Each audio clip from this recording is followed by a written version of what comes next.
ये दुनिया में हर चीज भोगे खातिर बनल बा, लेकिन कुछ चीज के सुख भोगे के खातिर इंसान इस छोट सा जिस्म में खुद बड़ा लालच पाल लेवेला।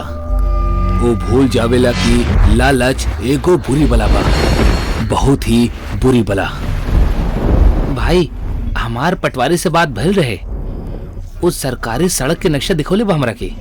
अरे कोनो काम के भी बात पता चलल कि सब फुसकी बम निकलल? फुसकी बम ना भाई, हाथ गोला निकलले बानी, उहो बहुत बड़ वाला। सरकारी सड़क गांव के आखिरी कोना पर जौन दयाचंद रहेले ना, ओकरा जमीन से निकल रहल बा। और इतना ही ना भाई, ओकर जमीन के लगभग 10 एकड़ हिस्सा इंडस्ट्रियल कॉरिडोर में आवे वाला बा। दयाचंद के पोता तो शहर में रहेला ना? हाँ भाई, एकर मतलब अगर हम ओकर जमीन अभी खरीद लेहब त हम जिंदगी भर ऐसे रह सकेनी। हाँ भाई, बिल्कुल यह बात बा। बतावा फिर का करल जाओ आगे? ई तब ध्यानचंद ही बताई कि आगे का करे के बा। देखा बड़ो, हर पांव कब्र में लटकल बा। यही से कहा था नी, ये जमीन जायदाद से मोह त्याग के ये कागजात पे दस्तखत कर दा, अपना जमीन हमरा नाम कर दा। और अगर तहरा के डर सता रहल बा कि हमने तोहरा से फ्री के रेवाड़िया लेहब त तनाव मुक्त हो जा। तोहरा जमीन के जितना बनेला ओकरा पाई पाई तोहरा के मिल जाई। और अपना मरे तक ना ऐस के साथ ही घरे में रहिया, तो कुछ ना कही तोहरा के। किसान के लिए ओकर जमीन माँ हो खेली, और माँ के सौदा ना कल जाला। जा सकेला तू, दरवाजा सामने है। काका, बूढ़ हड्डियन के जवान खून के तरह कड़के के ना चाही, हड्डी टूटे के डर रहेला। अभी अपना डायलॉग बाजी बंद करा और चुपचाप दस्तखत करा। भैया, ये आप लोग काका से ऐसे कैसे बात कर रहल बानी? अगर ये अपना जमीन ना बेचल चाहता रहे तो हमने के इनके फैसला के रिस्पेक्ट करे के चाहिए। हमार ख्याल से हमने के यहाँ से चले के चाहिए। छोटे, अपन ख्याल अपना पास ही रखा, शहर में गुजर बसर के काम आई। हम यहाँ खेत में हल चला के तहार शहर का खर्चा पूरा ना करेनी, लट के जोर पे काम करके करेनी। यही से अपन ख्याल अपने पास से रखा, दस्तखत देकर पाँव भी करी। अरे ओ बड़ू, कर दई खेत हमनी के नाम, वरना तहार उंगली के निशान लेके हम तहरा जिंदा ही जमीन के अंदर गाड़ दे। जौन करे के हक करला, मगर कोनो भी कीमत पे हमें जमीन ना बेचा। मर जाइबा तो सब छाती पे लेके जाइबा का? छाती पे बेशक ना जाई, मगर मरला के बाद ये बात के खुशी होगी कि हमार जमीन हमार ही छाती पे बा। भैया, भैया ये का कर रहल बानी आप? मर जाई। अरे भाई सुना, भाई रुका, भाई रुका। भैया भैया भैया छोड़ देन करा के, ये गलत था। सही गलत के परिभाषा हमार आगे ना चलेला छोटे। हमने जौन करे नी वो सही होकेला, और सब्र रखा। हमने एकरा के मारे ही जा रहल बानी। तीनों भाई पे उनकर लालच सिर चढ़ के बोलत रहल। उनके लालच के आगे अब इंसानी जिंदगी के कोनो मोल न रहल। लेकिन बूढ़ा भी जीवट रहल, ओकर चेहरा पे मौत के खौफ के जगह हंसी तैरत रहली। भरी बारिश में छाता के आड़ में नेत्रपाल बूढ़ा के अंगूठा साफ कैलस और सारा कागजात ले ओकर अंगूठा के छाप ले लेलस। हम आए, हम वापस आए, हम वापस जरूर आए। हमार जमीन हमारी छाती पे रही।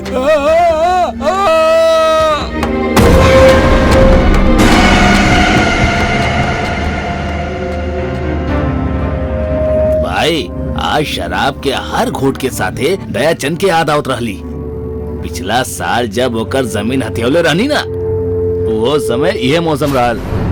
साला का बोलत रहल? हमार जमीन हमारी छाती पे रही।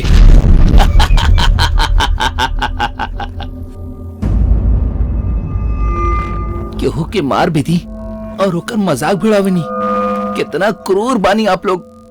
ए जीवन एको जंगल के जैसा ना छोटे, जहाँ शेर हमेशा कमजोर के खावेला और कब्बो भी एकर खेत ना जतावेला। तो हर सोच के सुई बेकार में ही एक जगह पे अटकल बा छोटे। आगे बढ़ा आगे। पर भाई वो मरल हड्डी एगो बात और बोले रहल, हम वापस आइब, हम वापस जरूर आइब। अगर वो सच में आ गई था। अरे भाई अब वहीं तो तू एक पैक लगोले बड़ा, और तू कैसन बैकल बात करे लगला? हाँ, दारू पिया आराम से, हमारा लोग कब वापस ना आवेले। लेकिन सोचा अगर वो वाकई में वापस आ गई था तो हर बुराई के खत्म कर दी, जैसे भगवान राम रावण के मार के कैले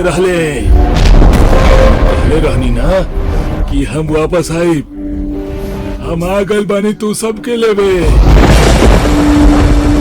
ना ई ना हो सकेला। पर ई तो मर चुकल बना भाई।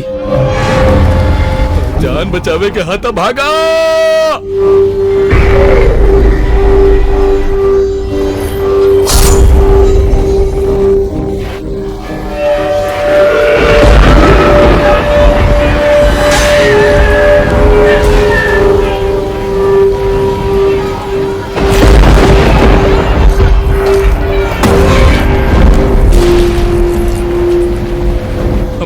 हमरा के माफ करा बाबा, हमरा से गलती हो गई।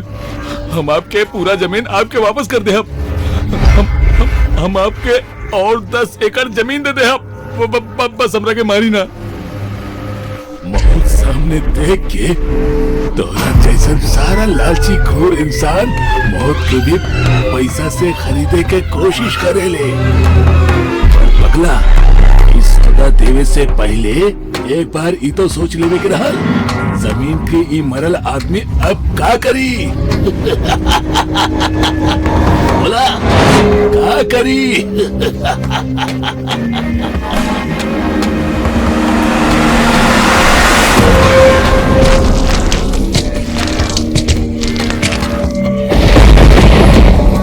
तारा हमरा से डरे के जरूरत ना है बेटा, तू भला इंसान बड़ा। कुछ दिन में हमार पोता दिल्ली से यहाँ आवे वाला बा। हमार जमीन ओकरा नाम चढ़ा दा, वरना हमार जमीन हमार छाती पे ही रही। समझ रहा बड़ा ना बेटा? जरूरत से ज्यादा हासिल करे के चाहत लालच के जन्म देवेली, और लालच बुराई के, और बुराई के नाश हो खब हमेशा तय रहेला।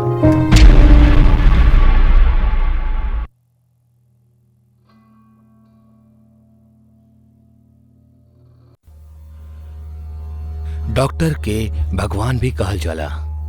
ई एगो विश्वास के रिश्ता होला, मगर कैसन होई अगर जीवन दे वाला ही मौत के शैतान बन जाओ।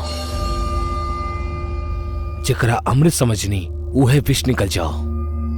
डॉक्टर अंशुमन बहुत ही काबिल रहले, न जाने कितना ही लोग ओकरा इलाज से ठीक होके ओकरा के दुआ देकर गईले, मगर ऊ रात ओकरा सर पे शैतान सवार हो गल रहे। रुका सिस्टर, ई का कर रहल बाड़ू? नथिंग डॉक्टर, पेन किलर देत रहनी। सुबह तक एकरा के होश आ जाई और पुलिस भी आ जाई, फिर सबके पता चल ही जाई कि कौन हैवान एकरा साथी सब कैले बा। ना तू जनरल वार्ड में जा, हम एकरा देख ले हब। ओके डॉक्टर। हाँ विवेक बोला। भैया आप काम करते ले? ना अब ही ना। तो कब करवा भैया? अगर वो होश में आ गई और पुलिस को सब कुछ बता देलस ना, तो भैया प्लीज हमरा के बचाला। सिर्फ 5 घंटा पहले की बात बा। बिस्तर पे जिंदगी मौत से लड़ रहल सौम्या विवेक से गाड़ी धीरे चलावे के जिद करत रहल, पर विवेक गाड़ी के स्पीड बढ़ावत ही जात रहल। बार बार बियर पिए के जिद भी करत रहल। अरे बियर पिए से कुछ ना होला, अरे it's just like a cold drink. देखा हम अभी तक 3 पी चुकल बानी, कुछ भी ना भइल का कुछ। विवेक हम बच्ची नहीं की, जरूरत से ज्यादा पिया तो बियर से भी नशा होखेला। तो बस गाड़ी धीरे चलावा प्लीज, हमरा डर लग रहल बा। अरे सुन ले ना बाड़ू का तू, डर के आगे जीत बा। और वैसे भी आज कुछ अलग ही करे के मन बा। आपन मन के आपन पास ही रखा और हमरा के घर छोड़ दा। ये भरल बरसात में इतना अच्छा मौका ना छोड़ सकेनी हम सौम्या। आज तोरा हमार भूख मिटावे के ही होई। विवेक का करत अड़ा? विवेक हाथ छोड़ा हमार। तू नशा में बाड़ा विवेक, छोड़ा। आज हम तोरा घर छोड़े के खातिर साथ न लाइल बानी। आज हम तो से तोरा ऊपर खर्च कोइल हर एक पैसा के वसूल करे के खातिर लाइल बानी। आज हम तोहरा से अपन प्यास बुझाए। विवेक का बकवास बाई, छोड़ा हमरा के। जानवर जैसन बिहेव मत करा, प्लीज लीव मी। छोड़ा हमरा के। हम जानवर ही हम। हाँ बड़ा जानवर। वैसे एगो बात कही, तहरा से अच्छा तक कुत्ता लोग हो खेले। तहरा जैसन धोखेबाज दोस्त से कहीं ज्यादा वफादार हो खेले। छोड़ा हमरा के। विवेक हम कहनी ना हमरा के छोड़ा। थप्पड़ लगे से विवेक के झटका लगेला। उस सौम्या के हाथ छोड़ देवेला। सौम्या बारिश में कार से उतर के रोत रोत जाए लगली। कार के अंदर बैठल विवेक के गुस्सा लगातार बढ़त रहल। ओकर दिमाग में जानवर और कुत्ता वाला बात गूंजत रहल। अपना आप से बात करत करत विवेक एक्सीलेटर पर प्रेशर बढ़ा देवेला और एक झटके से कार के गियर में डाल के सौम्या की ओर बढ़ा देवेला। सौम्या के कार अपना पास आवत दिखेली। वो पलट के देखेली, कार ओकरा टक्कर मार के हवा में उछाल देवेली। सौम्या नीचे गिर जाली। विवेक गाड़ी रोकेला और सड़क पे तड़पत सौम्या के देखे लगेला। विवेक गुस्सा में आके सौम्या के ऊपर गाड़ी चढ़ा देवेला और गाड़ी चढ़ेला के बाद खुद के पुलिस से बचावे के खातिर अपन बड़ भाई के अस्पताल में ले आयल। लेकिन वहीजा आके ओकरा जैसे ही पता चलल कि सौम्या बच जाई, बस उहे पल वो अपना भाई के एक्सीडेंट के सारा सच बता देलस और उनकरा पे दबाव बनावे लागल कि वो सौम्या के मार डाले। भैया प्लीज, आपके मम्मी पापा के कसम बा भैया, प्लीज मार दियो ओकरा, वरना पुलिस हमरा के ना छोड़ी भैया। मार देता नहीं, लेकिन प्रॉमिस करा कि आज के बाद ऐसा हरकत तो कोनो भी लड़की के साथ ना करबा। प्रॉमिस भैया, गॉड प्रॉमिस, कबो ऐसा ना करब। भाई खातिर तू हमरा के मारत अड़ा, जबकि गलत तोहर भाई केले बा। वो भाई है हमार। अंशुमन घबरा जाला, लेकिन फिर हिम्मत करके सौम्या के इंजेक्शन लगावेला और इंजेक्शन के असर से सौम्या के सांस रुके लागल और ओकरा आंख से आंसू आवेला और वो मर जाले। लाइफ सेविंग मशीन के ग्राफ फ्लैट हो जाला। अंशुमन सौम्या के नब्ज चेक करेला और फोन निकाल के तुरंत विवेक के फोन करेला। हाँ भैया बोली, हम ओकरा के मार देले बानी। तू जल्दी से यहाँ आ जा। थैंक यू भैया, थैंक यू वेरी मच। आप ना हुई त ई कमीनी लड़की त हमरा के फसाइए देले रहल। आज तो वाकई में गइल बाड़ा। भैया ई का हो रहल बा भैया? भैया ई का? मौत बांटे वाला तू दोनों भाई के, अब हम मौत के घाट उतारब। जैसे ही सौम्या इशारा करेली, वो रूम में मौजूद इंजेक्शन, सीजर और चाकू हवा में अपने आप उड़े लागल और तेजी से जाके वो दोनों भाइयों के शरीर में धंस जाली और दोनों वहीं मर जाले। वार्ड की दीवारों पे खून ही खून बिखर जाला। दोनों के लाश दीवार पे टंग जाली और सौम्या के शरीर वापस बेड पे गिर जावेला। एगो भाई अपना भाई के प्यार के खातिर ओकरा गलती पे पर्दा डालत हुए अपना पेशे से धोखा कैलस और एगो मासूम के मौत के नींद सुला दिलस। लेकिन कहेले ना, ईश्वर के घर में देर हा पर अंधेर ना। भगवान उहे लड़की के हाथों वो दोनों के मार के इंसाफ कर देले। बुराई के अंत हमेशा बुरा ही होखेला।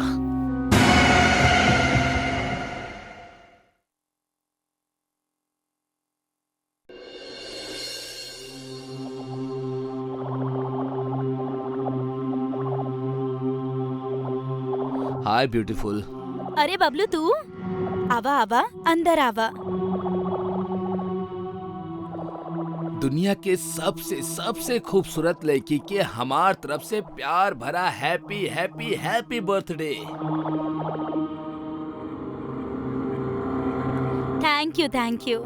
वैसे आज तो कुछ अलग ही मूड में लगा ताड़ा। अब का बताई, जब भी हम तोहरा के देखिला पता ना हमरा कुछ हो जाला। हम एगो अलग ही दुनिया में चल जाइला जहाँ हमरा के सिर्फ तू नजर आवेलू। वाह वाह का बात बा। ऐसन डायलॉग्स तो अब तक सिर्फ फिल्मन में ही देखल और सुनल रहनी, जब हीरो हीरोइन से अपन प्यार के इजहार करेला। पर्सनल जिंदगी में पहला बार सुन रहल बानी। बाय द वे, तू फिल्मन में एक्टिंग करे के प्लान करता रका या तारा हमरा से प्यार हो गइल बा? सही पकड़ लू तू। आज से पहले हम कबो तोरा के अपन दिल के हाल न कह पैनी। आज मौका मिल ही गइल बा। तहा हम तोहरा से प्यार करीला और तोहरा से शादी करल चाहिला। ओह गॉड, हम तो बस ऐसे ही बोल पड़नी। और तू बबलू देखा, तू हमरा से प्यार करेला ई जान के हम जितना सरप्राइज बानी उतना ही खुश भी। हम तोहार प्यार की इज्जत करेनी काहे कि तू बहुत अच्छा इंसान बाड़ा। इत्तेफाक से कल विजय भी हमरा के प्रपोज कर देले रहे और तब हम बहुत कंफ्यूज्ड रहनी काहे कि सच कहीं त हमरा के तू और विजय दोनों अच्छा लागत रहला। बाकी तोहार आवे से ठीक पहले हम विजय से ही शादी करे के मन बना लेले बानी और अब हम ओकरे से शादी करब। आई थिंक आई लव हिम। कौन विजय? वो मूर्तिकार? कॉन्ग्रेचुलेशंस। Thank you. अरे हमहू ना, हमरा केहू से मिले के रहल, भूल ही गई नी। हम तोरा से बाद में मिलब। हमरा वहीं वॉल स्ट्रीट जाके बा। बाय।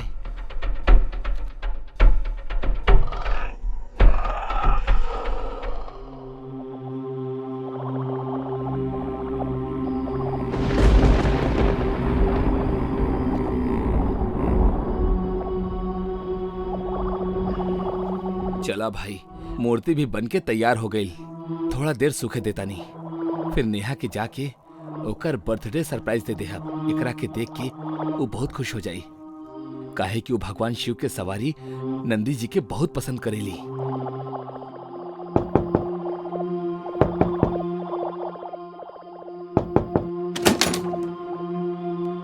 अरे बबलू, तू लागता मौसम खराब होके वाला बा। तू अंदर आ जा। हम डिस्टर्ब तो ना करी ना तोहरा के? कुछ देर पहले तक शायद डिस्टर्ब हो जाती हम, लेकिन अब काम से फ्री हो चुकल बानी। तू बतावा इतना राती में कैसे आइला? कुछ ना यार, बस ये जे पास से जात रहनी तब अचानक ध्यान आइल कि तोहार घर आसपास ही है, तो सोचनी तो से मिलत चली तो आगे नहीं। तोहरा कोनो प्रॉब्लम तो नहीं ना? कैसन बात करो तारा यार, भला हमरा काहे प्रॉब्लम हुई? लेकिन हमरा के बा, हमरा प्रॉब्लम बा। का कैला तू? काहे कि हमहू नेहा से प्यार करीला और तो से ज्यादा करीला। देखला, तोहरा मारे में जरा भी ना घबरेनी हम।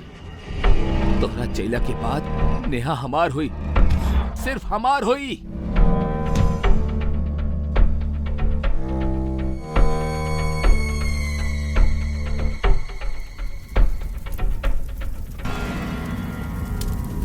नेहा, विजय के घर में आग लग गई बा। का भइल विजय के? वो मर चुकल बा। वो आग में जल गई नेहा, वो आग में जल गई।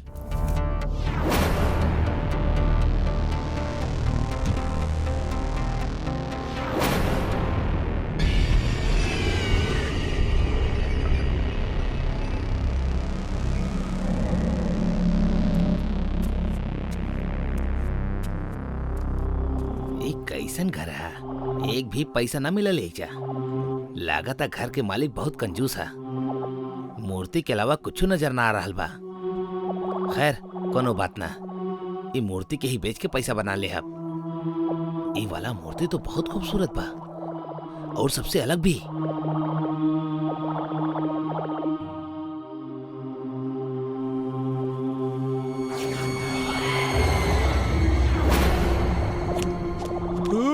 भूत भूत भूत। भागे के तोहार सारा कोशिश बेकार हा। तू कहीं ना भाग सकेला।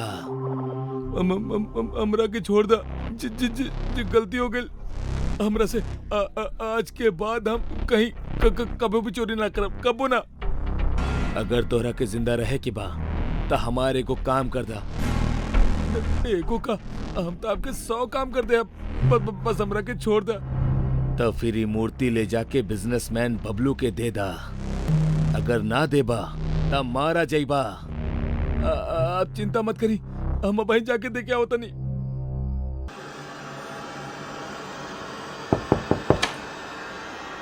जी कहीं जी हमरा बबलू जी से मिले के बा।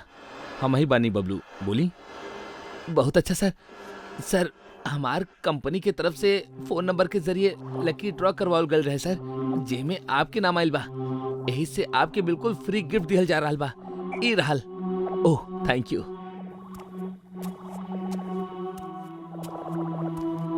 वाह कितना खूबसूरत मूर्ति बा। ऐसन मूर्ति तो ओकरा भी बहुत पसंद बा। हेलो नेहा, तू अब ही यह वक्त हमार घर आ सकेलू का? हमरा तो के कुछ दिखावे के बा। नेहा देखा, हम तोरा खातिर का मंगोले बानी। तोहार सबसे पसंदीदा मूर्ति नंदी जी। तोरा के पता बा एकरा हम खास तोरा खातिर ही बनोले बानी। Wow, so nice, so beautiful। हमरा पता रहल नेहा कि नंदी जी की मूर्ति देख के तोहर चेहरा पे स्माइल जरूर आई।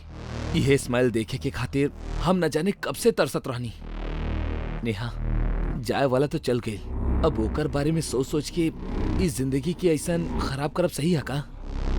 बबलू, हम तो हर बात अच्छा से समझे नी, बाकी हम का करी।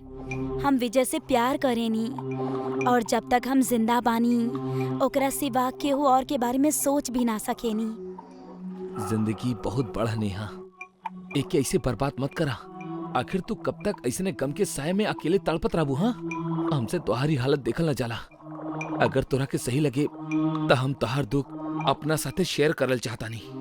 बबलू, हम जाने नी कि तू हमार सबसे अच्छा दोस्त बाड़ा और हमरा के इहो बताबा कि तू हमरा के बहुते खुश रखबा। बाकी सॉरी बबलू, हम विजय के जगह केहू और के ना दे सकेनी। और प्लीज आज के बाद हमनी टॉपिक पे कौनो बात ना करब। तो बैठा, हम तोरा खातिर कोल्ड ड्रिंक लेके आवता नहीं।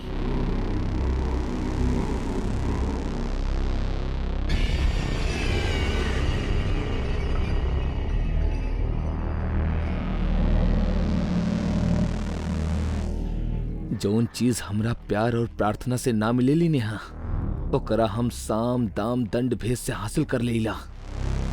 कुछ ही देर में तू हमार बाहों में होबू। इला कोल्ड ड्रिंक पीला, एकरा पिए से तहार दिमाग थोड़ा ठंडा और ताजा हो जाई। कोल्ड ड्रिंक मत पी नेहा।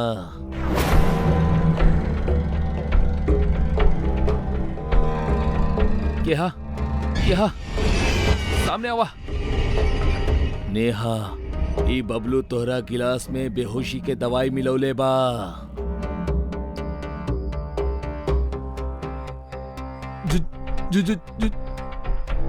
झूठा नेहा, हम कुछ ना मिलौले बानी। क्या सामने आवा सामने।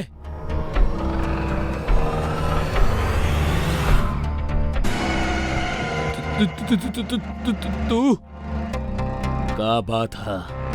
तोहार याददाश्त शक्ति तब बहुत तेज है। हमरा के तो लागल रहे तू हमरा के भूली गईल होबा। विजय, तू कहाँ चल गए रहला? विजय, अपन नेहा के छोड़ के कहाँ चल गए रहला? हाँ, ऐसे दूर जाए के खातिर हमरा के माफ कर दा नेहा।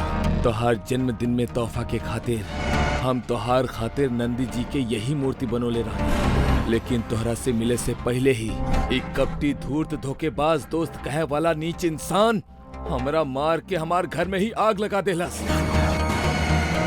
नेहा, ई इंसान ना भूत हा, एकर बात में मत आइहा। ई झूठ बोल रहल बा। ना, हमार हमार विजय झूठा नहीं खे, झूठा तू बड़ा, तू के बाज बड़ा, तू हत्यारा बड़ा।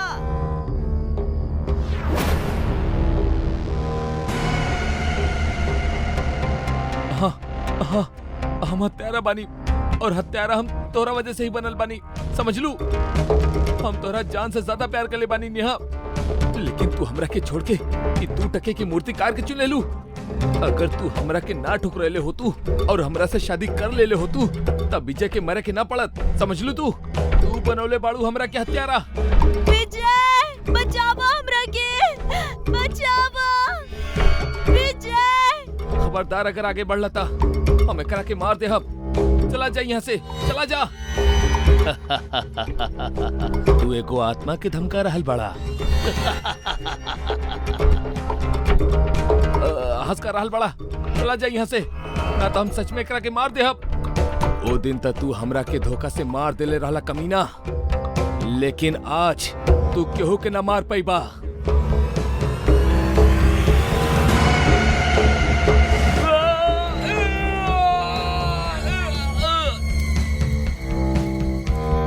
नेहा, हम जायल त ना चाहतानी, लेकिन हमरा के जाए के ही होगी। लेकिन जाए से पहले तोहरा से बस यह कहल चाहतानी कि हम तोहरा से बहुत प्यार करेनी नेहा।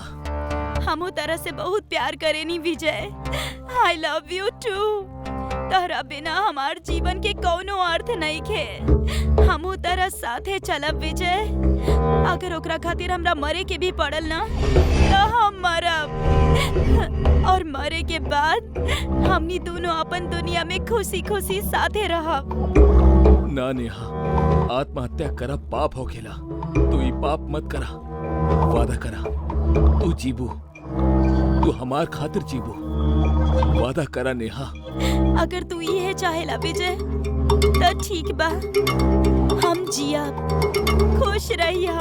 और तू भी। चला तानी विजय।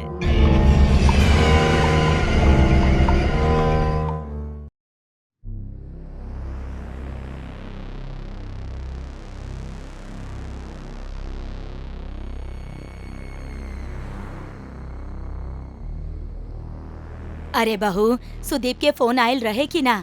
2 दिन बाद होली बा, ओकरा के ऑफिस से छुट्टी मिलल कि ना?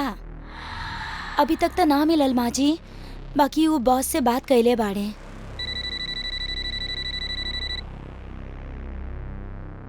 अरे सुदीप, अभी तहार ही बात करत रहनी। कैसन बाड़े तू बेटा? हम अच्छा बानी माँ।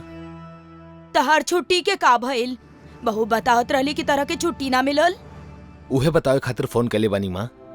ऑफिस से छुट्टी ना मिल रहल बा, हमार अब मुश्किल हमा। लेकिन आप चाही तो आप हमरा पास भोपाल जरूर आ सकेनी।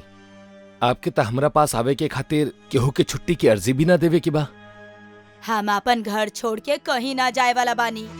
हाँ, करुणा तहार पास जाए चाहे तो हम ओकरा के रोकब ना। ठीक बा, जैसन आपकी मर्जी। अच्छा माँ, हमार ऑफिस से हमारे एगो दोस्त मनोहर आज सुबह ही मुंबई के खातिर निकलल बा। हम ओकरा हाथे आप सबके खातिर कुछ गिफ्ट भेजोले बानी, देख ली। और करुणा के भी वही के साथे कल शाम के ट्रेन से भोपाल भेज दी। हम मनोहर के बोल दिले बानी। ठीक बा, बोल दे। अब का कहले उमा जी? वो हमनी दोनों के अपना पास बुलावत रहे, हम मना कर देनी। बाकी तू चल जा, ओकर ऑफिस से ओकर एगो दोस्त मनोहर आ रहल बा। कल शाम के तरह ओकरा साथ भोपाल निकले के बा। घर पहुँचत ही अपन पैकिंग कर ली हा। बाकी माँ जी, आप यहाँ अकेले? तू हमार चिंता मत करा, हम संभाल ले हब, तू आराम से जा।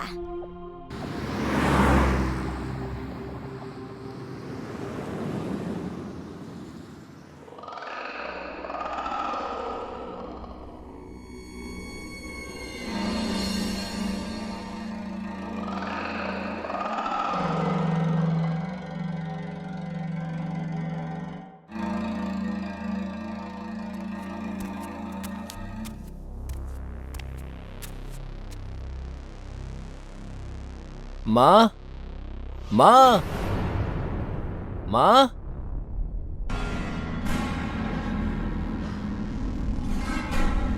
अरे सुदीप बेटा तू, बाकी तू तो ना आवे वाला रहला ना, फिर अचानक कैसे? अरे माँ, लास्ट मोमेंट पे बॉस छुट्टी दे देले तो हम चले नहीं। करुणा कहाँ बिया माँ? करुणा, करुणा। काहे मजाक करत आड़ा? करुणा तो तारा साथे होई ना। तनी देर पहले ही तोहार दोस्त मनोहर लेके गइल बा ओकरा के। नहीं माँ, वो हमरा साथ नहीं खे। हमरा के लागल मनोहर से पहले हम पहुंच जाई, तो हम ओकरा के कॉल ना कईनी। एनीवेज, हम ओकरा के वापस आवे खातिर बोला तानी। प्रणाम माँ जी। मनोहर, अरे तू यही जगह कर रहल बड़ा? अरे यार, वो बॉस अचानक से छुट्टी दे देले, तो हम भी फ्लाइट पकड़ के आ गई नी। हम तोरा के ही फोन करत रहनी। करुणा कहाँ बिया? मतलब हम ओकरा ही तो लेवे आइल बानी। मतलब करुणा के तू लेके ना गईला? नहीं, का भइल? माँ, करुणा केकरा साथे भोपाल गेल बिया? सुदीप, कुछो गड़बड़ बा, जल्दी से दया के फोन करा। हेलो दया, सुदीप बोल रहल बानी।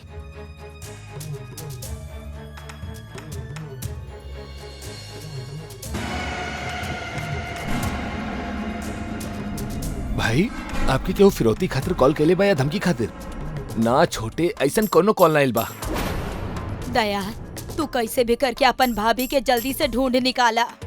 पता ना कौन हाल में होई बेचारी ये वक्त। चिंता मत करी माँ, हम आपके बहू के सही सलामत घर वापस लेके आ जाए। लेकिन का आप वो फर्जी आदमी के पहचान सके नी, जो नकली मनोहर बन के आयल रहे? सामने आ जाए तो पहचान ले हब। माँ, आप भाभी की बात बतौले रहनी कि उनकरा मनोहर भैया के साथे भोपाल जाए के बा। हाँ, बतैले रहनी। जब आप उनकरा की बात बतौले रहनी तो उस समय केहू और भी वहाँ मौजूद रहल की ना? हाँ रहे, सोहन रहे। ना माँ, सोहन दादा ना, उनके अलावा केहू और दादा ही काम ना कर सकेले। हमरा पे विश्वास करे के खातिर शुक्रिया दया। इट्स ओके दादा। अरे दया, ओकरा के छोड़िया मत, अच्छा से सख्ती के साथे पूछताछ करिया। हम बहुत दिखले सुनले बानी कि ऐसन मामला में घर के नौकर के ही हाथ होकेला। मनोहर भैया, सोहन दादा नौकर ना बाड़े, बड़ भाई समान बाड़े। एनीवेज माँ, फर्जी मनोहर जोन गिफ्ट लेके आयल रहे वो दिखाई था। ला रहल बानी बेटा।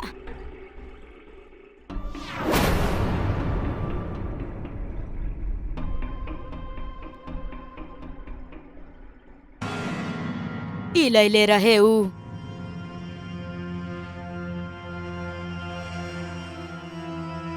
इस साड़ी आपके दुकान से लिहल गइल बा, तो इमे जौन भी कूपन के नंबर बा ओपे 5000 के इनाम निकाल के साड़ी खरीदे वाला के सभी लोगन के मोबाइल पे ई विनिंग नंबर भेज दी।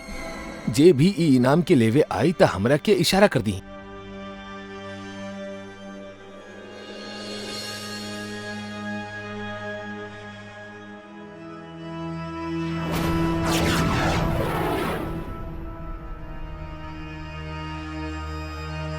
ना दया बेटा, ई ऊ आदमी नहीं खे।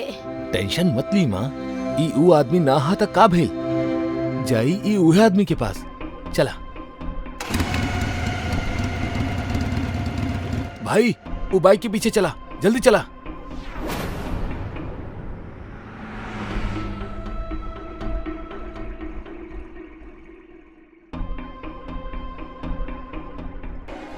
दया, ई उहे आदमी बा जे मनोहर बन के बहू के लेके गइल रहे। मिल गइल इनाम के पैसा। इनाम तो हम तोहरा के देहब कल्लू मामा। ये बेटे, तोहर बाप इंस्पेक्टर दया, बतावा कहाँ बानी करुणा भाभी? बतावा तारा की। नहीं सर, हम सब बताओ तानी, एक गोली मत चलैया। हम ओकरा के बेच दिले बानी। तोहरा के कैसे पता चलल कि मनोहर भाभी के लेवे आए वाला बा? के मिलल बा तोहरा साथे? केहू न मिलल बा सर। कल जब माँ जी अपना बहू के मार्केट में ये सब बतावत रहनी तब उ वक्त हम वैसे खड़ा रहनी, हम सब सुन लेनी और पैसा के लालच में आके भाभी जी के किडनैप कर लेनी। कहाँ पे चले बाड़ा तुम करा के? Goregaon west parking house flat number 10 में।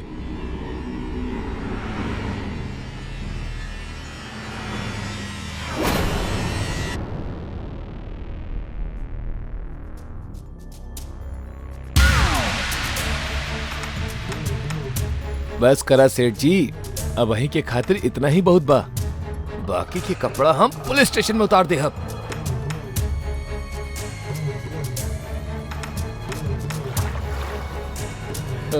डरा मत भाभी जी, हम आ गइल बानी। थैंक यू दया, तू हमार बहू के जान बचा लेला। कहा माँ भी, हम आपकी बहू के ना बल्कि अपना भाभी के जान बचोले बानी। अगर ना बचाई थी तो इनकर हाथ के चाय पकौड़ा और पराठा से हाथ धोए के पड़त। भाई के तो पता नहीं खे, पर इतना भयंकर रिस्क हम तो ना ले सकत रहनी।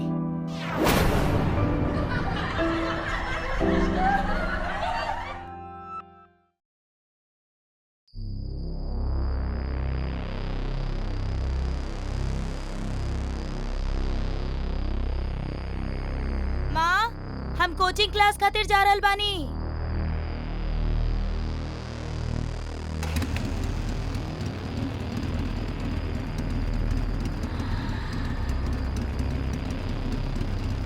अकेले अकेले कहाँ जा रहल बाड़ू जाने मन? ई गुड्डू के भी साथे ले चला जहाँ जा रहल बाड़ू। देखी, प्लीज हमरा के जाई दी, हमरा कोचिंग खातिर देर हो रहल बा। अरे बाप रे, कोचिंग के खातिर देर हो रहल बा तोहरा के? तावा जल्दी बाइक पे बैठ जा, हम तोहरा के छोड़ दे अब कोचिंग सेंटर, लेकिन अपन कोचिंग के गुटुरगु करे के बाद। देखी भाई साहब, प्लीज ये सब मत करी। भाई साहब, ए गुड्डू रंजितवा, देखा था का बोल रहल बाड़ी? भाई बोला तरी हमनी के। ए पतली कमर, यहाँ तहार केहू भैया नहीं खे, सब सैया बाड़े सैया, समझ लो। चला बैठा पीछे, हम छोड़ दे अब तोहरा के। छोड़ा हमारा हाथ, ना तो शोर मचा दे अब हम। शोर मचावे के शौक हा तब मचा ला शोर। जे भी बचावे खातिर आई कसम से जान से जाई। आज भाई लोगन के मन बोटी खाए के हा, छोड़े के नहीं खे।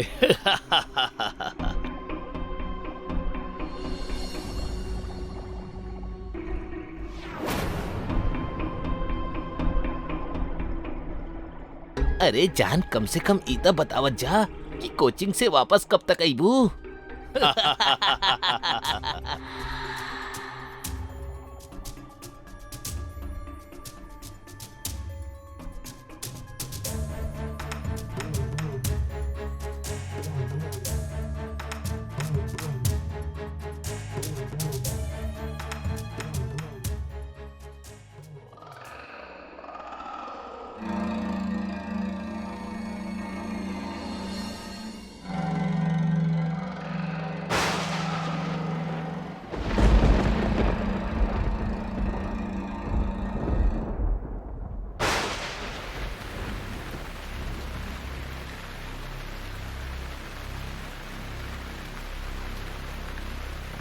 आज ही छाता ना लईनी और आज ही बारिश होखे लागल। घर पहुंच जईती, फिर आ जाई त का हो जाई तेकर। शुक्र बा बारिश रुक गईल। हे भगवान, अगर वो तीनों आवारा लइका लोग फिर आ गईले त? ना, कुछ भी उल्टा सुल्टा मत सोचा माही। उ ना मिली है तारा के, ना मिली है।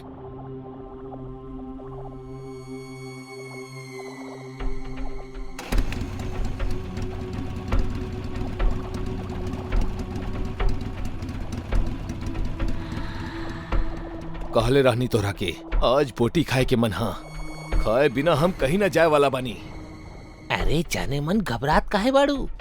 अगर तू प्यार से साथ दे देबू त कसम से तहरा शरीर पे एक को खरोच तक ना आवे देहब। केहू के पता भी ना चली कि तहरा साथे कुछ गलत भी भइल बा। सही कह रहल बाई पतली कमर। बारिश के मौसम में और दारू पिए के बाद एक बार सच के देवता झूठ बोल सकेला, पर हम तीनों झूठ ना बोल सकेनी। चला आजा, बैठा पीछे।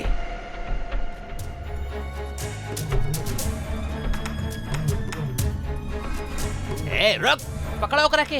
अरे लागता भाग गई। शिट यार, ऐसे कैसे भाग सकेली ऊ? भागला जहाँ तक भागल चाहता रू। आज तू हमनी से ना बचे वाला बाड़ू। ए टोनिया, का कहेला तू एकरा के? अरे पतली कमर, ए पतली कमर, अरे रुक जा ना।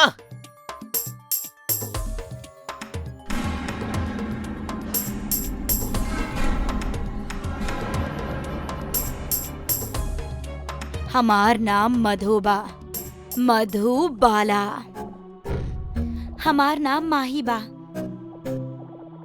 माही, ई लोग के बाड़े और ई लोग तोहार पीछे काहे पड़ल बाड़े? ई लोग बहुते गंदा बाड़े दीदी, हमरा साथे गलत काम करे चाहेले। प्लीज यहाँ से निकाली हमरा के। ई लोग हमरा के देख ले ता आपके साथ भी गलत कर जाइए। माही, कमजोर के हर केहू दबावेला, तो इनका से जितना डरबू ई तरह के उतना ही डरई हैं। अगर इनकरा से जीते के बाद इनकर सामना करे के होई। चला हमरा साथे। ना दीदी, ई का कर रहल बानी आप? पागलपन हुई ई तो। ई पागलपन नइखे, जंग के शुरुआत बा, बदलाव के आरंभ बा। अगर आज इनकर सामना ना कईनी ना माही, त कल और भी लड़कियन के इज्जत खतरा में पड़ जाई, सिर्फ एक डर की वजह से। आज ये डर के कुचले के ही होई माही। उठा। अरे भाई, इतना एक से दू हो गई। ए पतली कमर, अगर हमने के पहले ही पता होगा कि लुका छिपी के ई खेल में एक पे एक फ्री है, ता हमने बेकार में इतना स्ट्रेस ना लेती ना। खैर कोनो बात नहीं की, आजा खूब मजा करल जाई। ज्यादा हंसा मत, काहे कि जितना हंसबा उतना ही दर्द होई तहरा के। अरे वाह, तू तो रानी लक्ष्मीबाई निकल लू। मजा आई तोहरा साथे। बहादुर लड़की के छटपटा देख के ना कुछ अलग ही मजा आवेला। अरे भैया, तका हमने का बोलबक बानी, हमने के भी मजा आवेला भाई। पकड़ा इन करा के। ना ना, हमरा के कुछ मत करिया, प्लीज प्लीज हमरा के जाए दो। हमार बीमार माँ अकेला बड़ी घर में, हमार सिवाय उनकर और केहू भी नहीं खे। जाए दो हमरा के, प्लीज प्लीज। हम हाथ जोड़तानी आप लोगन के आगे, हमरा के जाए दी। चुप करा, हम तहार टीचर नहीं खे जौन तहार मुश्किल सवाल के हल बता दे। प्लीज हमरा के जाए दो। अरे जाए देहब, लेकिन हमनी के भूख मिटला के बाद। ना ना, प्लीज कुछ मत करा, जाए दो। दीदी, हम कहनी ना कि यहाँ से निकल चला। देखिए अब का हो गई हमनी के साथे। बोले से मुश्किल आसान ना होला दीदी, करे से होला। उहे तो हम करल बानी माही कि गिड़गिड़ावे से कुछ ना होखेला, सामना करे से होखेला। ए, चुप कर, बहुत हो गल मजाक। तोने गुड्डू लटावन करा के नीचे। अभी भी करल बानी, छोड़ दा एकरा के, ना तब बहुते बुरा होई। बहुत बोले लू तू, लगातार तोहरा ही सबसे पहले सबक सिखावे के होगी।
छोड़ दो हमरा के, छोड़ दो। इहे तब माही भी कहत रहली तोहनी के, छोड़ दा हमरा के, जाए दा। हमार घर में भी माँ अकेला बाड़ी, हम भी कहले रहनी जाए दा हमनी के। बाकी तू दरिंदा लोग एक ना सुनला हमार। अब मजा लो हमनी से, जे करे के बाक कर ला। हम ना रोका तानी तहनी के। हमनी के माफ कर दा, हमनी से गलती हो गई। ज्यादा हमरा के प्लीज। आज के बाद हमनी केहू के भी ना छेड़ब, सबके अपन माँ बहन की तरह समझब। प्लीज जा दी हमनी के। हाँ दीदी, प्लीज छोड़ दी, जा दी हमनी के। जाए के मौका तो देले रहनी हम तोहनी के, बाकी तू ही ना मनला। तहरा पता बा, जब तक जिंदा रहनी तब तक हमहू माही के जैसन भोली भाली लड़की रहनी, डरत रहनी तोहनी जैसन दरिंदन से। हमारी डर के वजह से एगो लड़का हमरा के अपन शिकार बना लेलस, और फिर पकड़ल जाए के डर से उ दरिंदा हमरा के जान से मार देलस। तब से हम रोज रात ई सुनसान सड़कन पे घूमेनी, तोहनी जैसन दरिंदन से माही जैसन मासूम लड़कियन के बचावे खातिर। यहाँ अब माफी ना, सिर्फ मौत बा। माही, हम मरे के बाद डर के जीत ले बानी। तू ऐसन मत करिहा। ई बुरा लोगन के सामना करा, युद्ध करा इनका से। वध करे के पड़े तब वध भी करा, बाकी डरा मत। चला तानी, हम वादा करतानी मधुबाला दीदी, आज के बाद हमरा केहू डरा ना पाई। जौन डराई उ मारल जाई।